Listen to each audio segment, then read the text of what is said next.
buenos días a todos.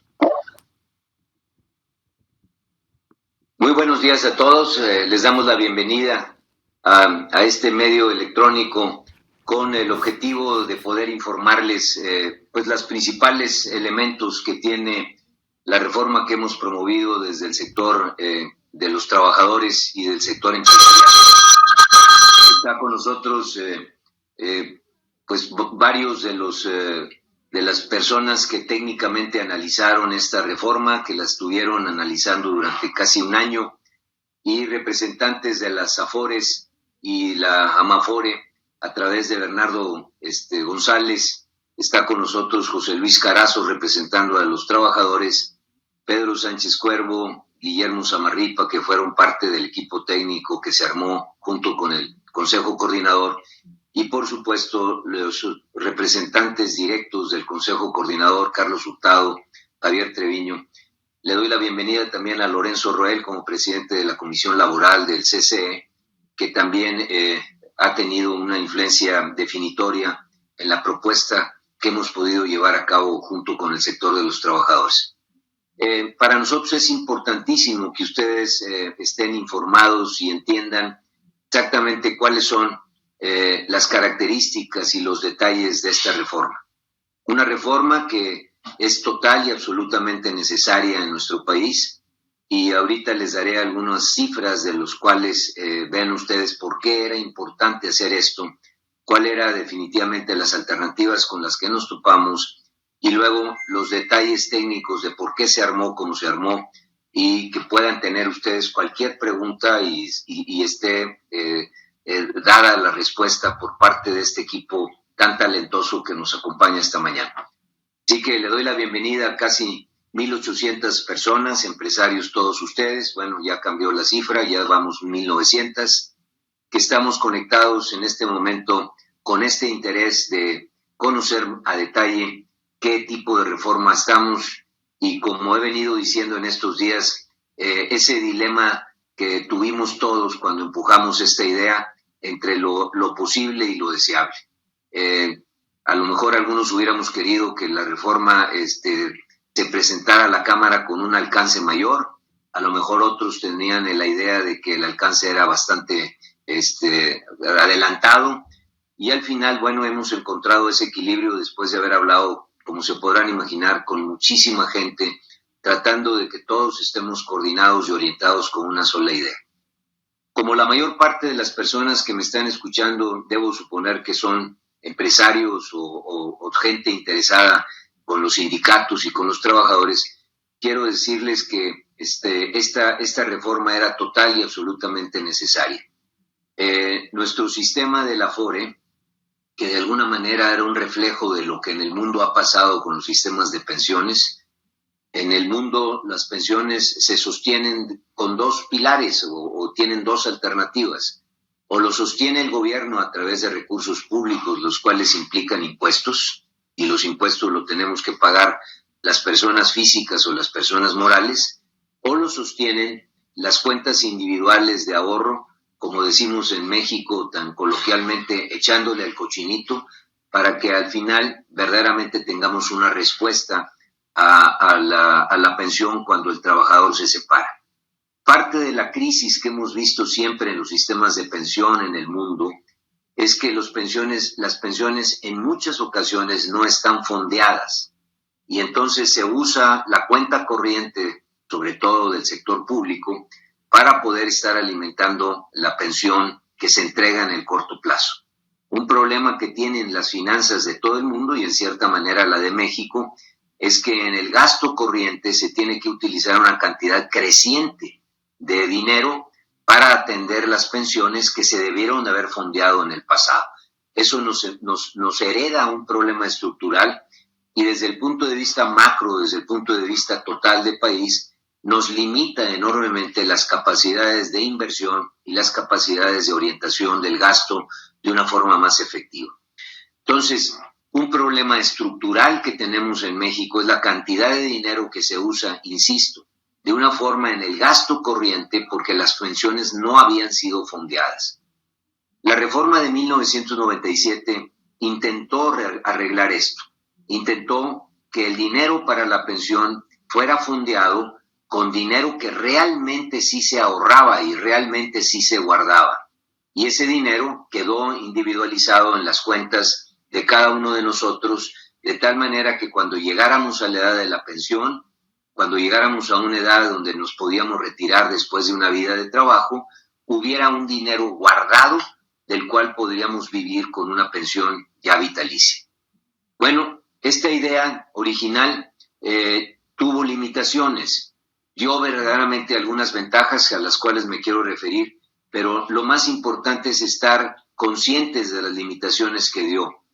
La ventaja era que, pues por primera vez en México se dio un monto importantísimo de ahorro a nivel macroeconómico. Hoy un poco más del 15% con respecto al PIB es el ahorro que hemos acumulado los mexicanos a través de estas cuentas. Esto sin duda fortalece el sistema financiero mexicano y nos permite financiamientos de todo tipo, lo cual también hace que haya acceso al crédito y haya un acceso, en la medida en que haya más dinero disponible, a tasas más adecuadas. Bueno, esa es la ventaja macro que se dio. Pero en el mundo micro, definitivamente teníamos grandes faltantes. El primero de ellos era que la elegibilidad, las reglas de elegibilidad que se habían diseñado en este sistema eran muy estrictas y provocaban que con el mercado de trabajo que tenemos en México, donde los trabajadores pasan constantemente de la formalidad a la informalidad, no teníamos la capacidad de tomar a una gran parte de la población y protegerla con una pensión.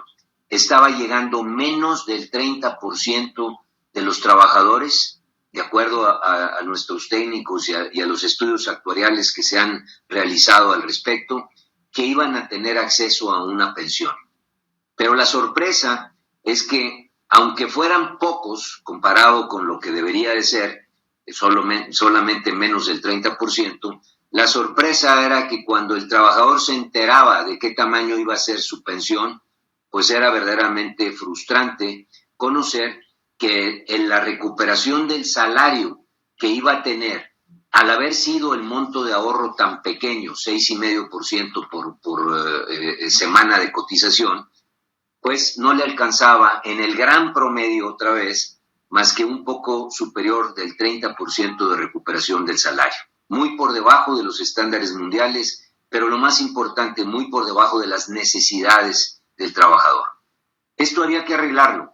Y otra vez vuelvo a la idea original que les acabo de decir. O se arreglaba aumentando impuestos y haciéndose cargo el Estado de eso y traduciéndonos a los ciudadanos el costo, tanto personas físicas como morales, porque había que fondearlo con impuestos, o lo solucionábamos con una visión de tiempo, con un cambio estructural, tratando de que los empleadores pudiéramos asimilar en un periodo suficientemente largo un cambio en la estructura de la pensión que nos permitiera varias cosas al mismo tiempo. Uno, hacer que realmente las pensiones las tuviéramos todos los mexicanos o la mayor parte de los mexicanos que trabajamos. Y dos, que hubiera un financiamiento suficientemente amplio para que le garantizara al trabajador que se retira, al trabajador que se jubila. Siempre que digo la jubilación, viene de júbilo la palabra jubilación, y bueno, los trabajadores mexicanos, nadie tenía júbilo cuando se retiraba. Entonces no había ese júbilo que debió haber tenido la jubilación. Entonces había que solucionar las dos cosas. La idea que van a explicar aquí mis compañeros, mucho mejor que lo que podría hacerlo yo, va a darles el concepto general de que la elegibilidad, al haber nosotros bajado enormemente la posibilidad de las semanas hasta 750, como ustedes saben, y que gradualmente irá subiendo hasta 1,000, pero ya desde 750 para poder promover el periodo de transición al que nos vamos a enfrentar. Y por otro lado, el hecho de que tengamos mucho mayor dinero dentro de la estructura de las AFORES o del ahorro de los mexicanos nos permitirá ahora sí estar en los estándares internacionales en cuanto a recuperación, por arriba de la línea del bienestar y tratando de que los trabajadores, sobre todo aquellos que tienen salarios menores de de 4 o 5 salarios mínimos verdaderamente tengan niveles de recuperación adecuados y que le permitan una vida digna al momento de terminar ese periodo de productivo y de valor agregado para nuestro México. Así que es una reforma importantísima que trata de cumplir los objetivos fundamentales. Nos deja como efecto colateral también una ventaja, y es que el ahorro se va a cambiar en el tiempo para representar a nivel macro hasta casi el 40% del Producto Interno Bruto del país.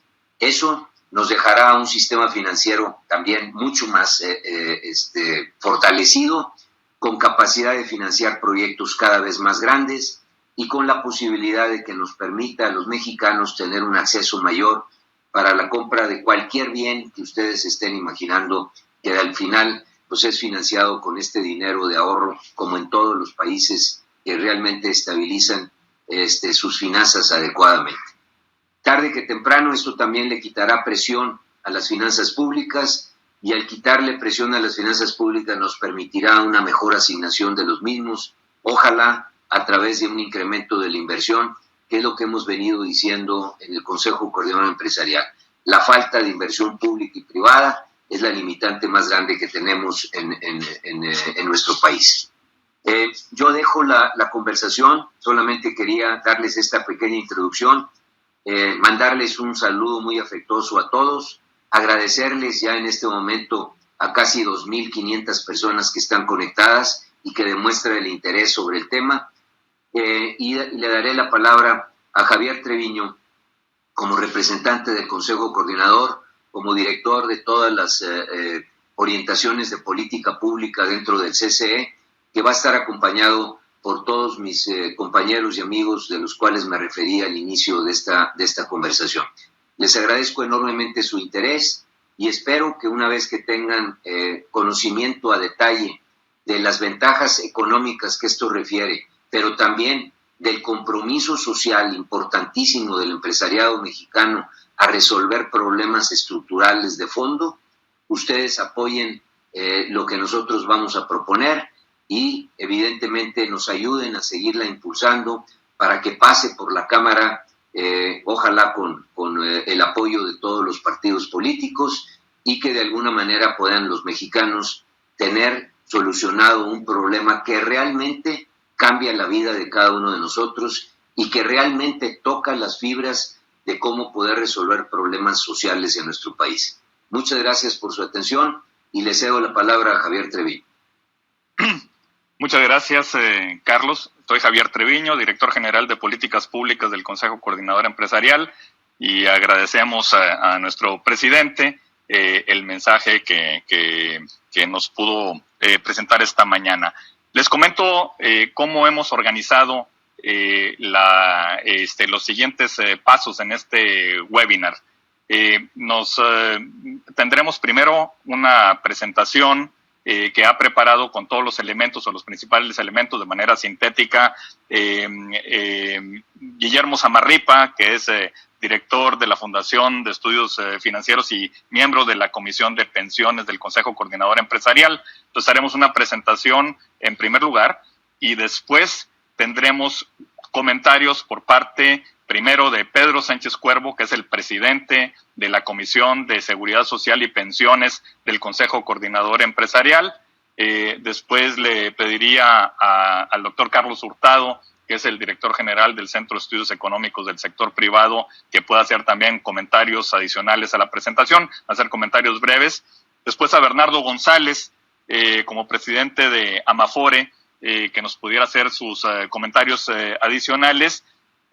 Y finalmente tendríamos a José Luis Carazo como secretario de Trabajo de la Confederación de Trabajadores de México, que nos puede hacer comentario, igual que el presidente de la Comisión Laboral del Consejo Coordinador Empresarial, Lorenzo Roel, que nos puede hacer comentarios. Yo nada más quisiera, antes de pasarle la palabra a Guillermo Zamarripa y que nos haga su presentación, reconocer el liderazgo de Pedro Sánchez Cuervo como presidente de la Comisión de Seguridad Social y Pensiones del CCE, que durante los últimos 2 años pudo trabajar con los representantes de todas las organizaciones que integran el Consejo Coordinador Empresarial. Fueron 2 años de mucho trabajo en el seno de la Comisión de Pensiones del CCE, en donde se pudieron ir conciliando, articulando las diferentes propuestas para poder tener una sola propuesta por parte del sector empresarial. Y ya nos hará algunos comentarios Pedro después de la presentación de Guillermo. Y no podría mencionar a todos los jugadores de las diferentes organizaciones del sector privado para no excluir a nadie, pero hubo un buen número de jugadores durante estos 2 años que realmente contribuyeron a hacer posible esta propuesta. Ha sido un trabajo en equipo, una gran colaboración por parte de todos, y como dijo Carlos, una vez que teníamos una propuesta del sector privado, pudimos trabajarlo con el Congreso del Trabajo, y el liderazgo del senador Carlos Aceves fue fundamental para que después se pudiera hacer la propuesta tripartita verdaderamente con el secretario de Hacienda, y fue lo que escuchamos hace unos días. Así es de que paso el micrófono en primer lugar a Guillermo Zamarripa, y quiero comentarles a todos quienes nos acompañan en este webinar que por favor vean la sección de Q&A o P&R, de preguntas y respuestas, porque todas las preguntas y comentarios que nos quieran hacer, yo les pediría que los hagan a través de esta pestaña de la aplicación. No vamos a contestar nada que estén poniendo en el chat. Vamos a hacer caso solamente a las preguntas que ustedes escriban en la sección de Q&A o P&R, de preguntas y respuestas o questions and answers de la aplicación. Ahí las vamos a estar analizando y viendo para que nuestros panelistas las puedan contestar. Entonces, preguntas solamente en la pestaña de Q&A, P&R. Adelante, Guillermo, con la presentación. ¿Tienes en mute? Claro que sí. Muchas gracias. Muchas gracias, Javier. No sé si nos pudieran apoyar empezando a mostrar la presentación. Perfecto. Pues muy bien, vamos a empezar con esta breve presentación. La idea es mostrarles lo que es el acuerdo para el fortalecimiento de las pensiones de los trabajadores del sector privado, que se firmó el miércoles pasado en Palacio Nacional con representantes del Consejo Coordinador Empresarial, Carlos Salazar, representantes de los trabajadores, el senador Carlos Aceves del Olmo, y el secretario de Hacienda, el diputado Mario Delgado, el senador Ricardo Monreal y el mismo presidente como testigos de honor. Y me voy a centrar justo en las propuestas que están en este acuerdo, y ahí les voy a comentar algunas también de las posturas que teníamos nosotros como Consejo Coordinador Empresarial, y lo que acabó quedando en el acuerdo. Si pasamos a la siguiente lámina, por favor, o a la lámina número 3. Una breve historia. La ley del Seguro Social viene de 1943. Definieron un régimen inicial de pensiones con 700 semanas de cotización y al menos 60 años de edad. 30 años después, en 1973, se reestructura la ley del IMSS y se reestructura el sistema de pensiones, se pasa a un modelo de beneficio definido, se reducen las semanas de 700 a 500 y se mantienen los mismos requisitos de edad. En 1995 se promulga la nueva ley del IMSS y en 97 entra en vigor la parte operativa con la creación y puesta en marcha del sistema de Afores.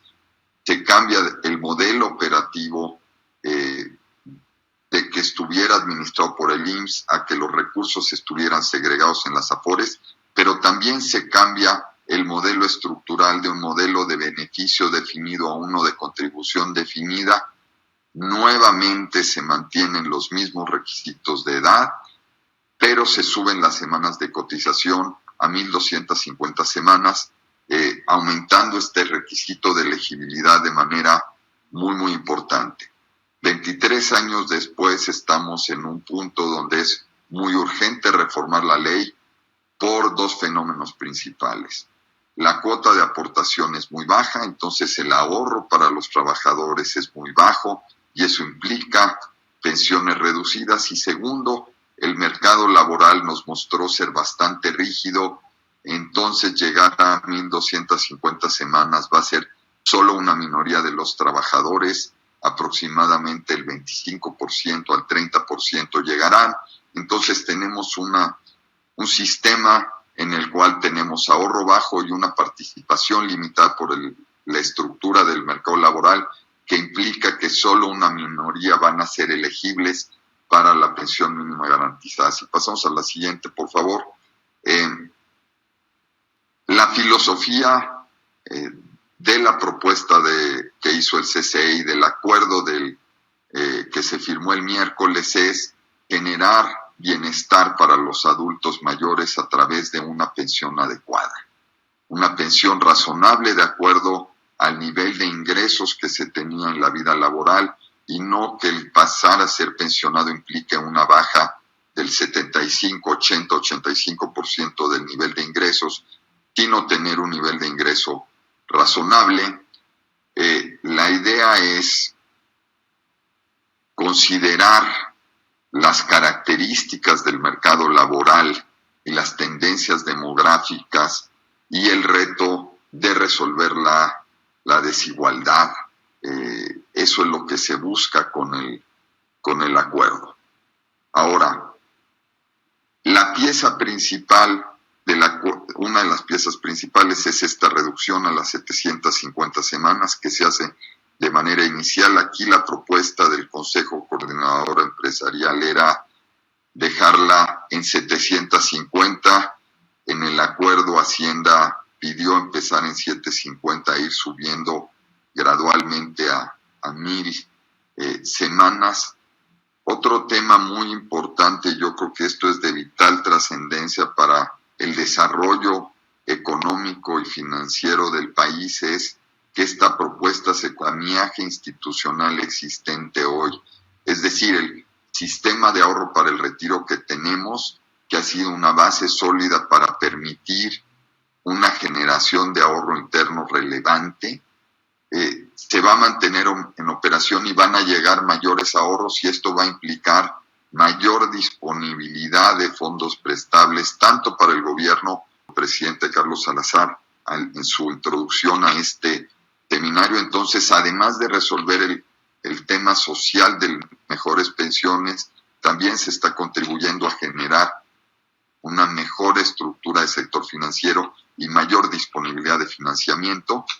Y en este acuerdo reconocer que se toma como base la propuesta que se presentó por parte del CCE, que se ha estado trabajando con el sector obrero. El 30% de la PEA está en el sector informal o en el desempleo. Trabajadores afiliados al IMSS tenemos 36%, es decir, poco más de una tercera parte de la población económicamente activa. Y de esta tercera parte, 2/3 están en la Ley 97 y 1/3. ¿Qué es lo que resuelve esta iniciativa de propuesta para mejorar las pensiones del sector privado? Es justamente el cuadro Ley 97 IMSS, que es una cuarta parte de los trabajadores o de la población económicamente activa.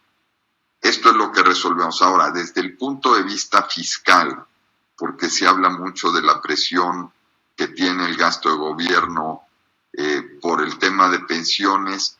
¿Cómo viene la presión fiscal hoy y hacia el futuro? Los trabajadores de gobierno, que es el 4%, es la mayor presión fiscal para el gobierno, que es la base de la pirámide derecha.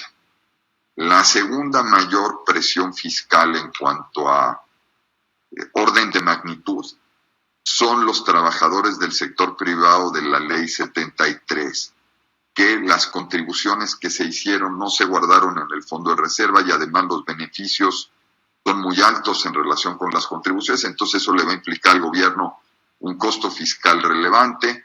Luego viene el programa de adultos mayores, que quedó en la Constitución como un derecho universal de los mexicanos que lleguen a 68 años y con alguna excepción a los 65, que eso se va a financiar con gasto público y es una presión fiscal, pero menor a las anteriores. Y al final está la Ley 97, que claramente la punta de la pirámide quiere decir que es el costo menor, pero ahí está sobre representado porque el costo es prácticamente nulo. Entonces estamos resolviendo un problema de un grupo importante de trabajadores que hoy tienen una pensión que básicamente se van con su ahorro y que no hay un tema fiscal ahí. Entonces lo que se está haciendo es solucionar a una buena parte de la masa de trabajadores y llegar a un tema que sea mucho más equitativo. Si pasamos a la siguiente, que es la parte del modelo conceptual que se propuso y se peleó porque se hiciera, porque había gente que no compraba esta visión. La idea es construir en capas el tema del ingreso en el retiro en los adultos mayores, y para el CCE fue muy importante decir la pensión universal del gobierno, que se mantenga como pensión universal, y quitar esta idea de que la pensión universal fuera a cuenta de la pensión del IMSS o de la pensión del ISSSTE o de la pensión de lo que sea.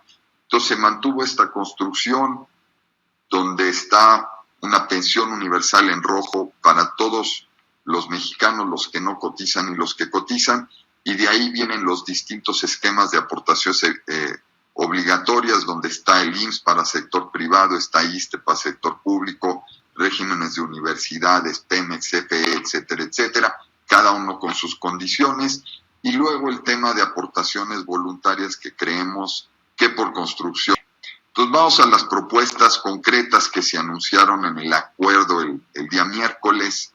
La primera tiene que ver con aumentar el ahorro obligatorio de 6.5% al 15% en contribución. Esto hay que verlo en su justa dimensión. Esta es una contribución para el ahorro de los trabajadores, no es un impuesto. Ese dinero se va a una cuenta individual y es del trabajador. Esto nos ubica en un nivel cercano a estándares internacionales, que si al final evaluamos lo que es el Infonavit con el ahorro o con una casa que es patrimonio del trabajador, nos pone a niveles ya muy competitivos. El tema del aumento es muy importante, y aquí en los diversos grupos de trabajo y en los dirigentes de los organismos que integran el CCE, dijeron que era muy importante el tema de dar tiempo. 2021 y 2022 las cuotas se quedarían igual. El primer aumento de 1%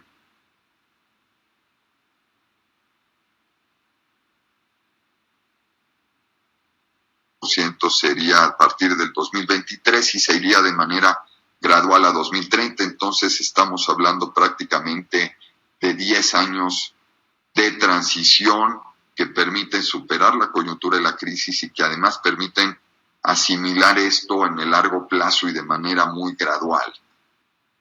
El siguiente punto que se propuso es ese punto 22.5 que hoy aporta el gobierno y la cuota social que hoy aporta el gobierno, usarlo de alguna manera que fuera más equitativa para los trabajadores de menos ingresos, y la propuesta fue concentrar toda esta bolsa de recursos en los trabajadores que reciban ingresos hasta 4 UMAS, que es básicamente el 70% de los trabajadores, por puntos más, puntos menos, y en el cual la cuota social complementaría la aportación que se tiene hoy, la cuota social y el aumento. Lo que implica esto, poniéndolo en el inciso F, es que la cuota social para los que ganan hasta un salario mínimo sería 10.75 diarios, que elevado al mes como porcentaje del salario mínimo, implica que para esos trabajadores la cuota social asume el 100%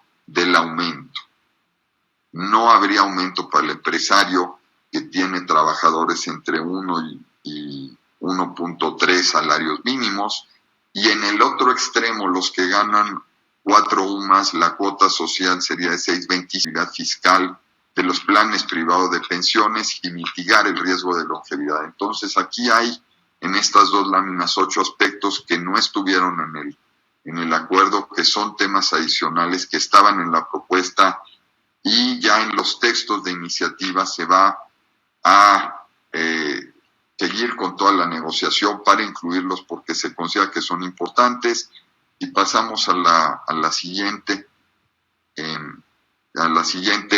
a manera de conclusiones, una reflexión. Esta propuesta pone al ingreso y el bienestar del trabajador en el centro de la reforma y es un tema de equidad social y de justicia. Y la cuenta de por qué aumentar esto y justificarlo es la siguiente. Hoy el 6,5 que me da al mes un trabajador que cotiza todo el año me junta menos de 3/4 partes al 6.5 de un mes de sueldo en un año de trabajo.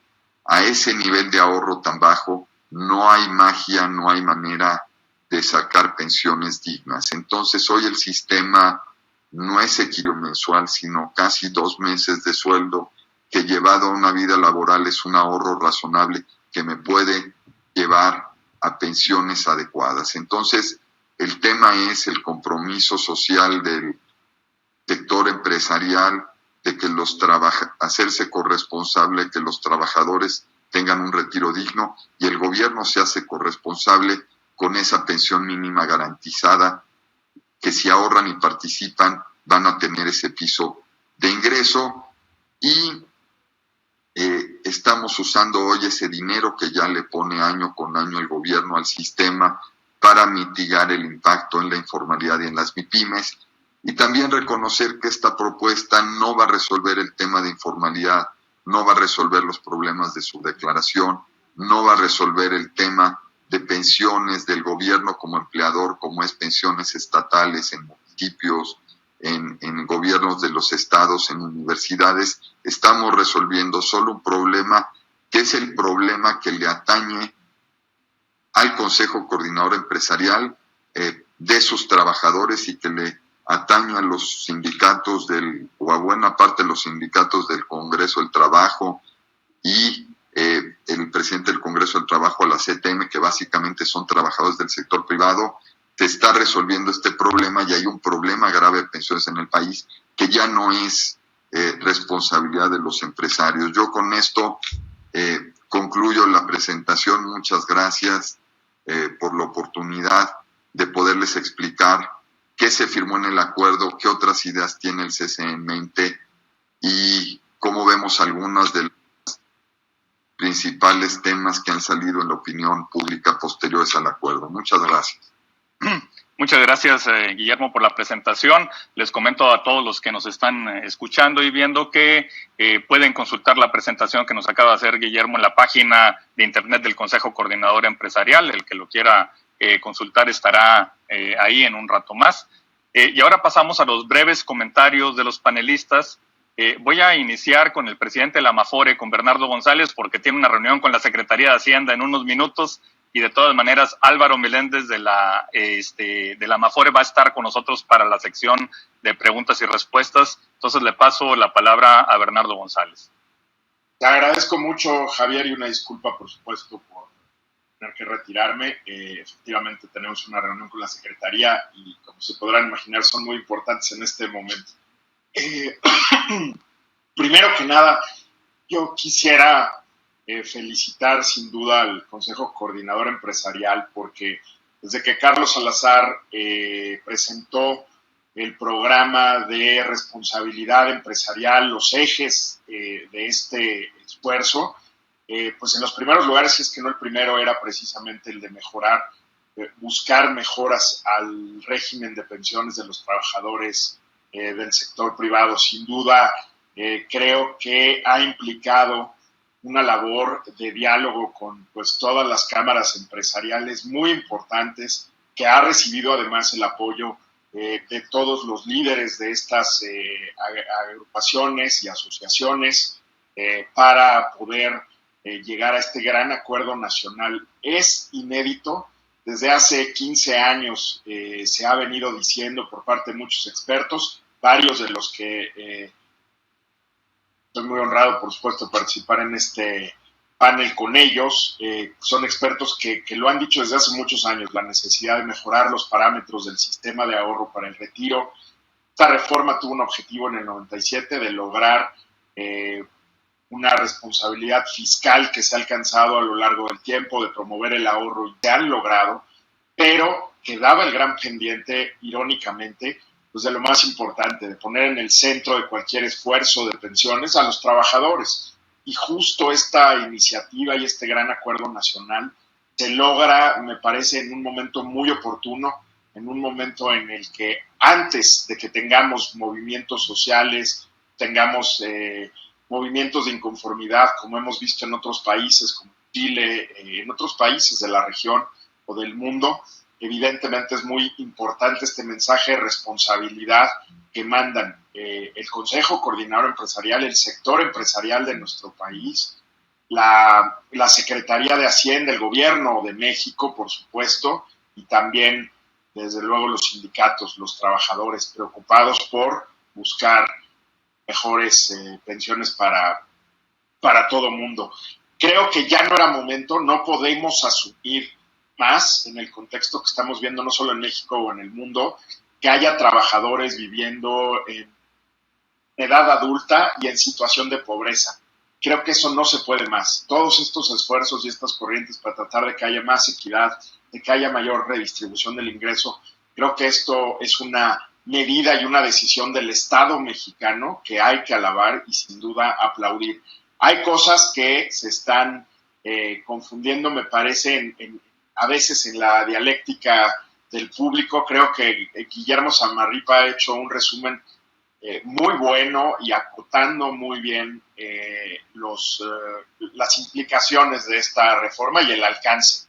Creo también, insisto, en que esta parte que aún todavía no se incorpora a la reforma, pero que sí es un planteamiento del Consejo Coordinador Empresarial, fundamental que sea parte de la reforma, si no, sí estaría gravemente incompleta. Estamos evidentemente en esas discusiones. Por otra parte, creo que de parte de las AFORES lo que pueden tener con esta reforma pues es un compromiso absoluto de que continuaremos evidentemente administrando correctamente los recursos de los trabajadores. Hoy administramos 4.2 millones de pesos en ahorros de los trabajadores, equivale al 17% del PIB, casi lo mismo que lo que todo el sistema bancario en nuestro país da de crédito dentro de México, que es casi el 22% del Producto Interno Bruto. Tienen la certeza de nuestra parte que vamos a seguir administrándola con mucha responsabilidad.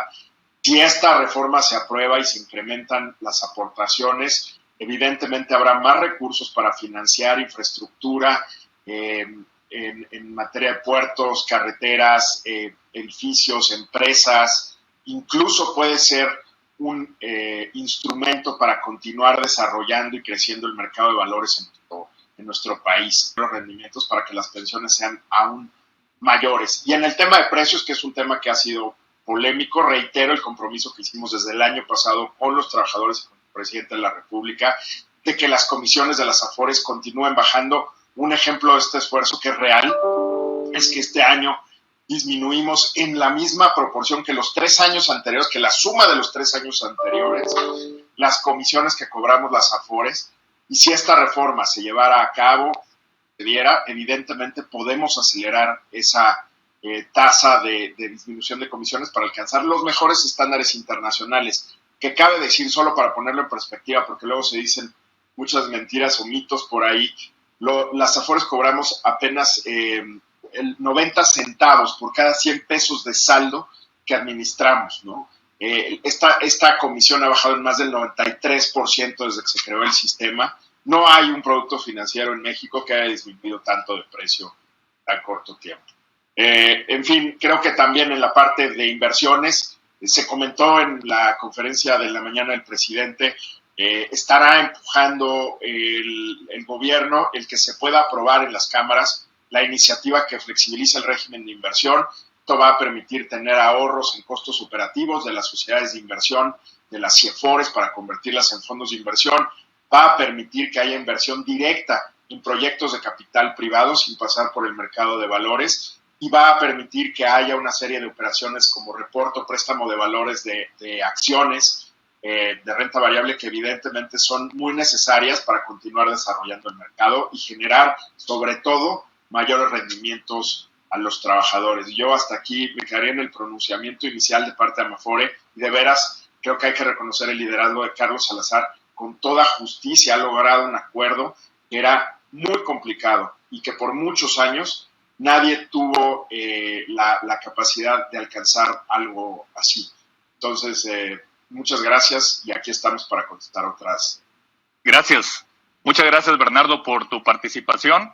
Y como les comentaba, Álvaro Meléndez de la Amafore estará con nosotros para las preguntas y respuestas. Y ahora le pediría al presidente de la Comisión de Seguridad Social y Pensiones del Consejo Coordinador Empresarial, Pedro Sánchez Cuervo, que nos pueda hacer algunos comentarios adicionales. Adelante, Pedro. Bueno, muy bien. Sí, claro, con mucho gusto. Bueno, me gustaría primero, creo que es muy claro.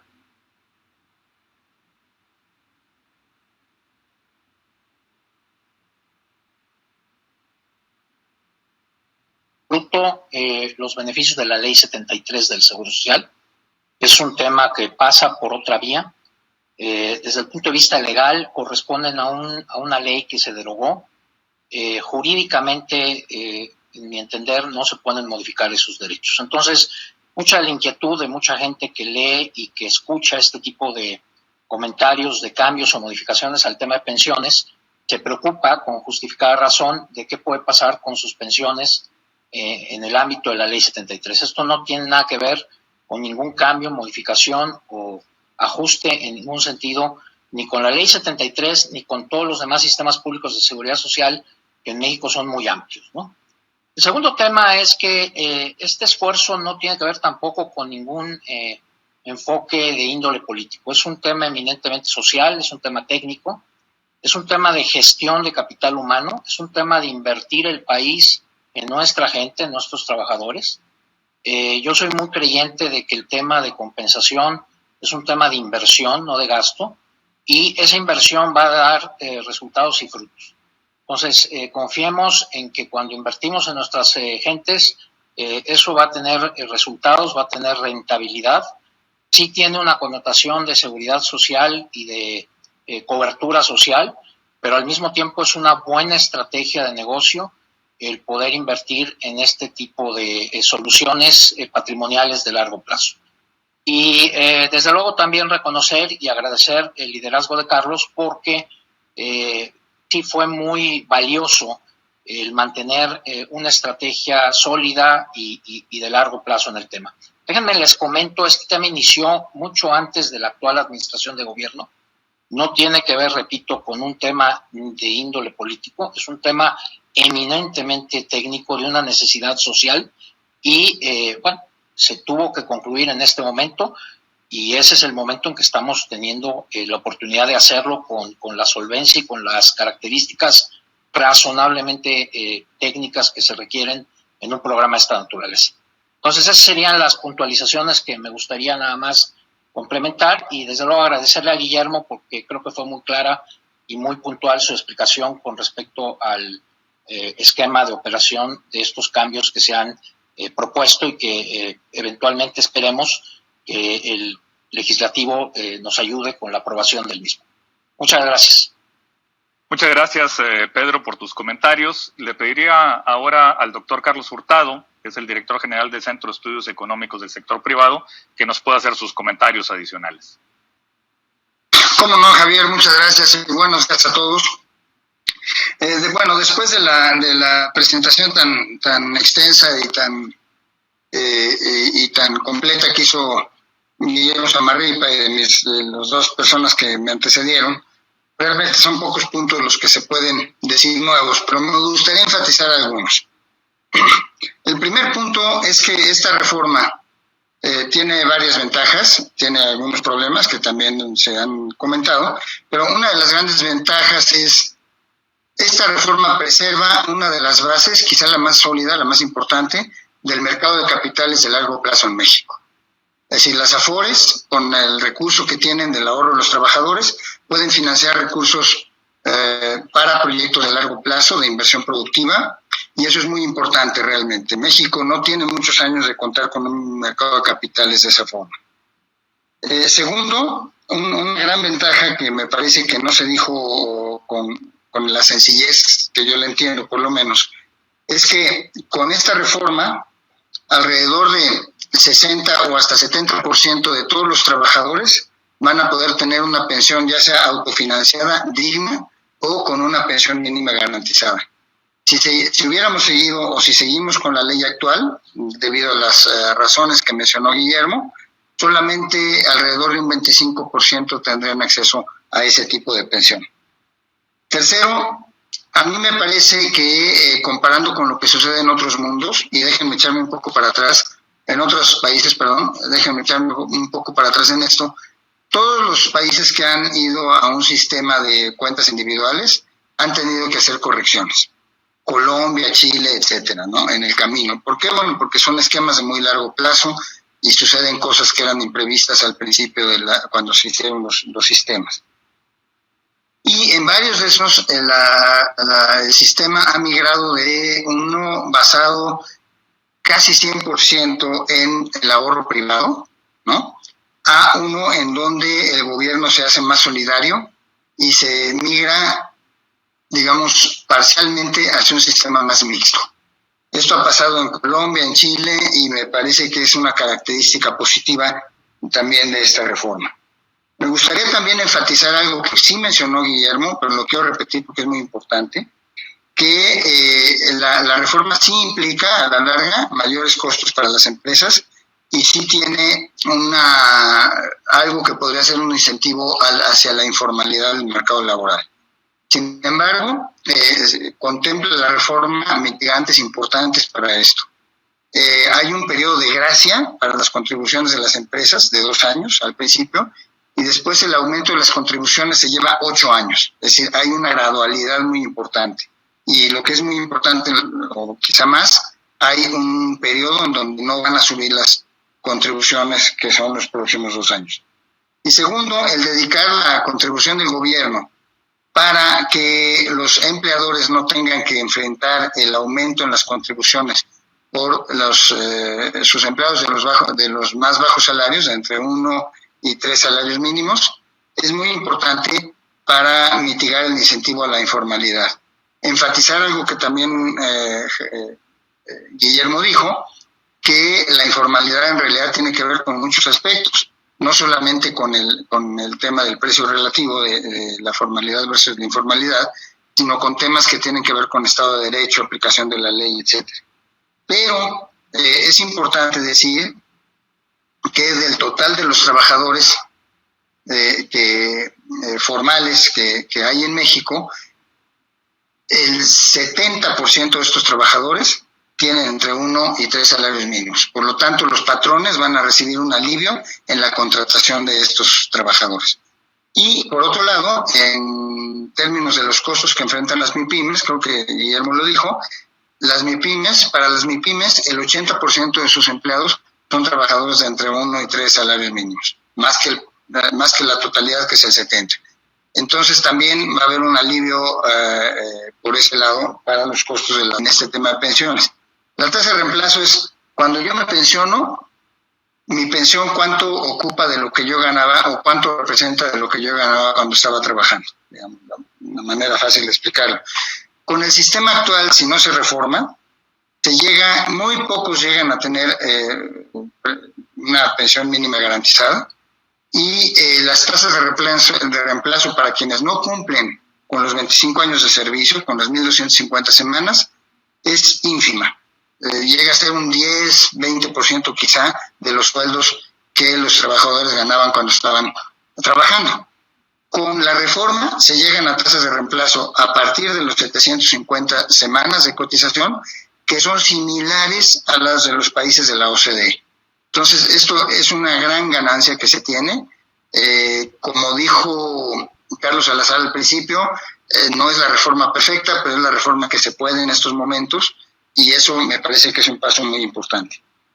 Y finalmente, mencionar que eso tiene que ver con la informalidad, que es cierto que los impuestos al trabajo, los impuestos al empleo, tienen ese problema de gravar el empleo y por lo tanto incentivo a la informalidad. Pero las comparaciones internacionales siempre son útiles. Dentro de los países de la OCDE, México se encuentra en el lugar número 34 en lo que le llaman en inglés el tax wedge, que quiere decir la diferencia entre el costo para el patrón de emplear a alguien y el salario ya con prestaciones que recibe ese alguien. Esa es una diferencia que existe en todo el mundo porque son impuestos al empleo, y México, para el caso de un trabajador soltero, sin hijos, esa diferencia es la número 34 de 36 países miembros de la OCDE. Y para un trabajador que tiene una esposa y 2 hijos, la esposa sin trabajar, está en el número 28 de los 36 países. De manera que tampoco estamos en una situación, no voy a decir que estamos en una situación óptima, pero tampoco estamos en una situación que sea sumamente gravosa para los impuestos al empleo, de acuerdo a estándares internacionales. Con esto termino mis comentarios, Javier. Gracias. Muchas gracias, Carlos. Gracias por tus comentarios. Ahora le pasaría la palabra a José Luis Carazo, quien es el secretario de Trabajo de la Confederación de Trabajadores de México, y que con él y con don Carlos Acebes y con el senador Carlos Acebes hemos trabajado pues durante los últimos meses en mucho esta propuesta. Entonces, José Luis, si quiere hacernos algunos comentarios. Muchas gracias. Una sorpresa muy agradable para mí haber formado parte de este panel hoy que me conecté a este evento, y agradezco la confianza para poder hacer algún uso de la palabra. Primordialmente, yo suscribiría los dos temas que el senador Carlos Acebes del Olmo mencionó en el momento en que el presidente anuncia esta extraordinaria medida. Uno de ellos, y que creo que no se ha resaltado con esa firmeza, y estamos todos obligados a hacerla con mucha fuerza, porque no ha sido tomado en cuenta el tripartismo en lo que va de la actual administración, con la fortaleza que el tripartismo merece. Y creo que este es un éxito del tripartismo, de que los trabajadores, los empresarios y el gobierno nos ponemos de acuerdo en cómo, otra frase de don Carlos Acebes del Olmo, no alcanzar lo deseable, pero sí otorgar lo posible. Y esto nos da una frescura para poder pensar que ese sueño sindicalistas siempre tenemos de dotar.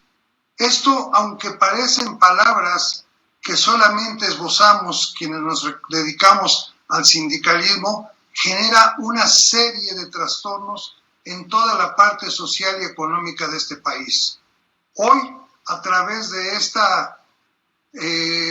este acuerdo que hemos tenido para fortalecer las pensiones, que si bien es cierto el sistema del 97, tal vez como hoy tampoco sea el mejor, pero que estamos en posibilidades a través del propio tripartismo de hacerlo perfectible, nos da la oportunidad de hacer crecer y que alcancen mejores niveles de vida nuestros compañeros que se van a pensionar.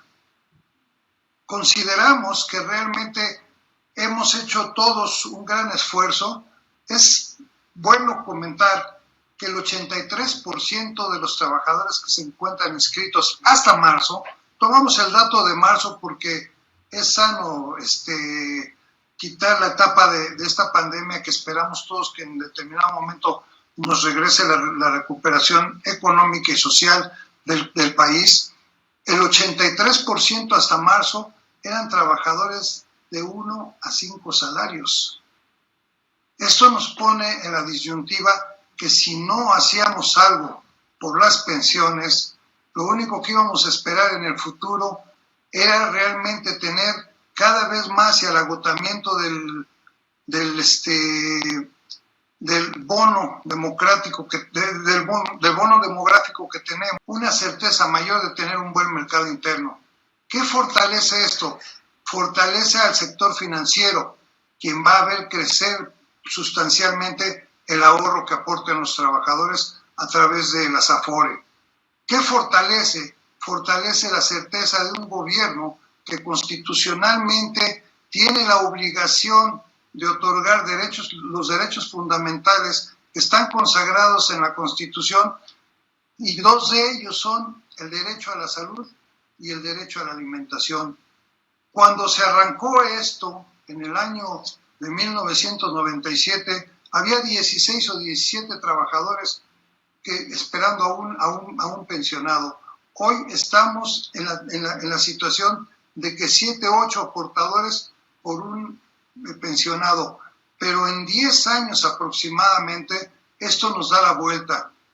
Nosotros estamos todavía preocupados por las generaciones que se empiezan a desprender de este sistema dentro del año pasado. Para 2020 nosotros tenemos calculados que 20,000 trabajadores van a hacer uso de su Afore sin lograr los beneficios más que los que tengan hasta un 30% aproximadamente, y que solo se podrán retirar un 26% de quienes aportaron a una Afore. Pero nos genera una tranquilidad que las futuras generaciones recibirán un pago más digno que les permita vivir una vida más digna dentro de su etapa de retiro, después de este país, todo su esfuerzo y trabajo, y que lo único que merecen es que esto se les sea reconocido con una vejez digna. Muchas gracias. Muchas gracias, José Luis, por tu comentario. Y para cerrar esta etapa, le voy a pedir al presidente de la Comisión Laboral del Consejo Coordinador Empresarial, Lorenzo Roel, que nos pueda hacer un breve comentario. Sí, muchas gracias, Javier. Bueno, a mí me gustaría ya nada más concretar, como nos menciona José Luis Carazo, nuestro querido amigo secretario de Trabajo del Comité Ejecutivo Nacional de CTM. Primero, ¿de qué es resultado? No es resultado del diálogo social, que es una de las cuestiones importantes que hay que señalar, y que por conducto de nuestro presidente Carlos Salazar Lomelí, el senador Carlos Aceves del Olmo, en su calidad de secretario general de la CTM y presidente del Congreso de Trabajo, en el diálogo que tuvieron durante los últimos meses con el secretario de Hacienda Arturo Herrera Gutiérrez, que estos son los resultados. Resultados que tienen mucho trabajo atrás. Yo creo que aquí habrá que señalar correctamente que nuestro presidente Pedro Sánchez Cuervo, presidente de la Comisión de Seguridad y Pensiones del Consejo Coordinador Empresarial, y todos los integrantes de esa comisión durante los últimos años han estado trabajando en este importante proyecto, que después de las amplias explicaciones de Guillermo Zamarripa, aclaraciones de Bernardo González y del propio Pedro Sánchez Cuervo, como de Carlos Hurtado, pues queda, creo, muy clara la explicación de los alcances de este proyecto. Y la parte importante, que es con lo que yo cerraría, es que es muy importante el proceso legislativo que sigue, ver si se puede incidir inclusive en el contenido de la iniciativa de reforma que se presente, y si no, en su momento, como bien se comentó, pues darle seguimiento a la participación en este proceso para que se integren los contenidos que explicó, que ya explicaron, y que en su momento pues deben de contenerse en este proceso, para en su momento pues tener las adecuaciones correctas que empiecen a dar estos resultados, con la idea pues del retiro digno para los trabajadores en el sector formal, que es lo que hay que puntualizar, ¿no? Y muchas gracias, Javier. Muchas gracias, Lorenzo. Bueno, pues para pasar a la última etapa, ya que muchos de los asistentes a este webinar nos han enviado preguntas, lo que voy a hacer, y como hay también poco tiempo para ello, es lo siguiente. Hemos seleccionado las principales preguntas, las que se repiten, las hemos agrupado, le hemos tratado de filtrarlas de alguna manera de poderlas tener por aquí. Entonces, lo que voy a hacer, les pido poner mucha atención a todos los panelistas, porque voy a leer todas las preguntas que seleccioné y luego voy a hacer una ronda para que cada uno de ustedes tome alguna de las preguntas o alguno de los comentarios que quiera hacer sobre las principales preguntas. Entonces, si me ponen atención, les voy a leer todas las preguntas que tenemos aquí seleccionadas y luego hacemos una ronda y con esto finalizamos. Entonces, hay muchísimas preguntas sobre si la reforma afectará los beneficios de la Ley 40 y la Ley 73. Dice, ¿a partir de cuándo será la disminución de semanas cotizadas en forma gradual? Otra pregunta es, ¿qué va a pasar con las CIEFORES?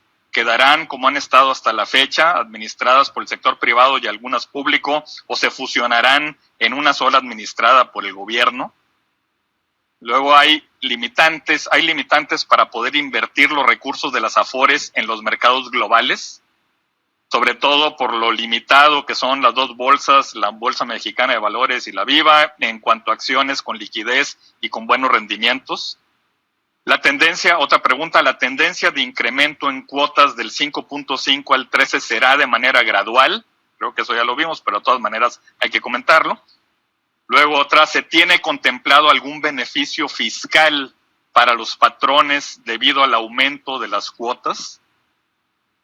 Una más, ¿el incremento en las cuotas impactará solo a los patrones? ¿El gobierno no participa en este incremento? Otra pregunta es, ¿por qué no se incluye en la reforma regresar a calcular las pensiones en salarios mínimos y no en UMAS, que afecta el monto de la pensión hacia abajo? Muchas preguntas en este sentido también que se agrupan es si se asegura con esta reforma que los recursos serán administrados por las Afores y no por el Estado. También muchas preguntas sobre el riesgo de que el Congreso modifique mucho la propuesta. Apenas vamos a pasar a ver la iniciativa y luego esto va a Cámara de Diputados. Viene la discusión en Cámara de Diputados, parece que habrá algún trabajo en conferencia, pero ¿cuál es la opinión de ustedes y comentario a esta pregunta? Otra pregunta es, en concreto, ¿cuál es el beneficio para el personal de empresas privadas con niveles competitivos de salario? Otra es, ¿la redistribución de la cuota social dejará de aplicar hasta los 15 salarios mínimos y se concentrará en 4 UMAS? ¿Quiere decir que un grupo de trabajadores ya no alcanzará a recibir cuota social? ¿Cuál es el porcentaje de incremento o impacto a las nóminas de las empresas? ¿Optará el sector empresarial trasladar este costo al consumidor? ¿Cuál es la opinión de ustedes sobre esto? Luego, qué bueno que ya está respondiendo Pedro Sánchez Cuervo lo de la ley del 73, porque siguen llegando bastantes preguntas de eso, entonces es un tema importante. Las aportaciones del empleado que se incrementarán a partir del 2023, ¿es obligatorio hacerlas en la Afore o pueden hacerse en otros instrumentos? ¿Qué pasa con los trabajadores del Seguro Social y del ISSSTE? ¿Qué comentario se puede hacer? ¿Qué impacto tendrán los trabajadores que cotizan con el tope de 25 UMA al reducir las semanas tope a 1,000 de las 1,250 mínimas? ¿Cuál será el impacto para las personas que la coticen? Y luego hay también diferentes comentarios sobre que no se tomó en cuenta las pymes y el costo que esta propuesta representa, y esto pues lo vimos en la presentación de Guillermo Zamarripa, pero lo pueden comentar. Muchas preguntas sobre la ley 97 y la modalidad 40. ¿De qué depende que un trabajador tenga derecho a una pensión del 0.7 o 2.2 salarios mínimos? ¿Existe una tabla o qué información hay? ¿El cargo solo será para el empresario? ¿Van a descontar de impuestos o solo va a ser una carga laboral? Es otra de muchas preguntas en ese sentido.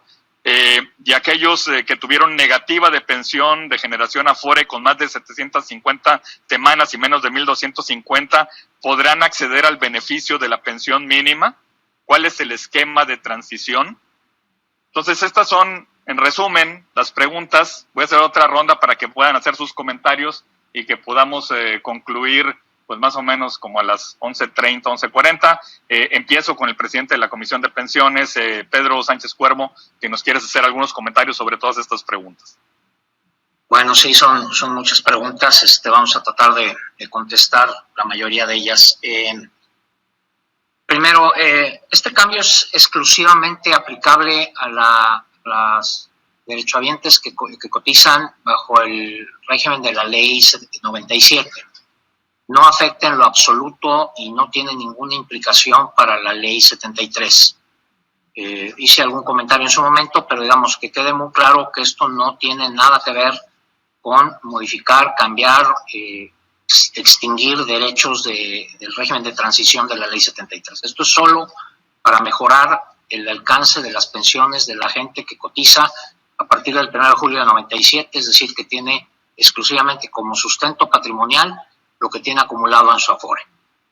El tema de si cotizas en UMA o en salarios mínimos. Bueno, lo que pasa aquí es que hay una reforma constitucional desde el año 2016, donde todas las referencias en leyes federales, estatales, municipales a salarios mínimos se relaciona automáticamente por esta disposición constitucional, se cambia o se modifica hacia UMAS.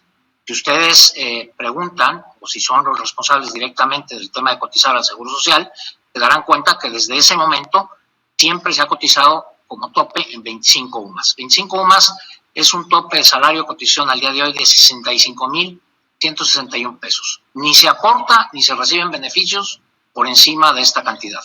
Entonces, eso es otra cosa que es muy importante que tomen en cuenta, ¿no? En cuanto a algunas de las características de qué beneficios va a tener, bueno, todo mundo va a tener beneficios, todo mundo va a tener incremento en sus aportaciones, progresivo, paulatino, etcétera, pero afecta favorablemente a todo el espectro de derechohabientes del Seguro Social, desde los que tienen un salario mínimo hasta los que tienen 25 UMAS como tope máximo. Entonces, el beneficio es para todo mundo. La cuota social se distribuye solamente hasta 4 UMAS en las condiciones actuales. Eso es básicamente para compensar que los salarios altos tienen una aportación en pesos absolutos mayor, y esa aportación social nos ayuda precisamente para el tema de informalidad, de poder mejorar, digamos, la estructura de costos que puedan tener las empresas, sobre todo de salarios pequeños. Y si esto va a traducirse o no en precios, a ver, yo soy una gente que piensa que las empresas, el impuesto o los costos nómina o cualquier elemento económico que tienen las empresas es un tema de contabilidad de costos.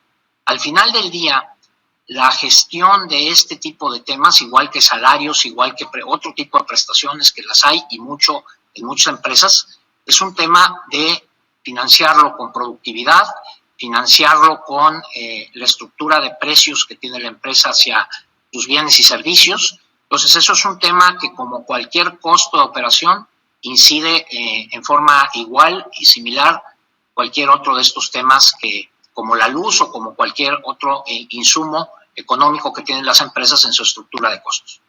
Entonces, eso responde quizá no todas las preguntas, porque hay preguntas con variantes, pero bueno, vamos a dar oportunidad que los demás panelistas complementen quizá lo que han escuchado y las inquietudes que han escuchado de la mayoría de los participantes en esta sesión.